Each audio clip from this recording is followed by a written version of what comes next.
রাত্র অনুমান 9টা নাগাদ আমাদের sub inspector SI Jitendra Tripura এবং স্টাফ পানিসাগর নাকাতে ডিউটি অবস্থায় একজন লোক সন্দিগ্ধ অবস্থায় দেখতে পাচ্ছে যে কুমারঘাটের দিকে যাচ্ছে।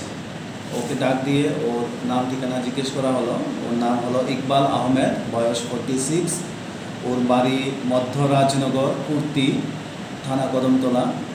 তো জিজ্ঞাসাবাদে ও স্বীকার করে নিল যে ওর সাথে কিছু ড্রাগস আছে। পরবর্তীকালে সিনিয়র অফিসার এবং ইন্ডিপেন্ডেন্ট উইটনেসের উপস্থিতিতে আমরা ওর বডি সার্চ করি এবং ওর কাছ থেকে 2000 সাসপেক্টেড ইয়াবা পিল রিকভার করা হয়, যার কালোবাজার মূল্য অনুমান 40 থেকে 50 লাখ হবে।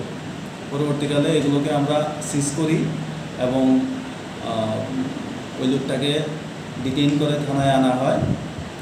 এনডিপিএস কেসে ওকে বুক করা হয় পানিসাগর থানা, যার কেস নাম্বার 42 2024, সেকশন অ্যাট্রাক্ট করেছে 22C এবং 29 এনডিপিএস অ্যাক্ট। ওর আয়ু হচ্ছে সাব ইন্সপেক্টর রাজীব অধিকারী।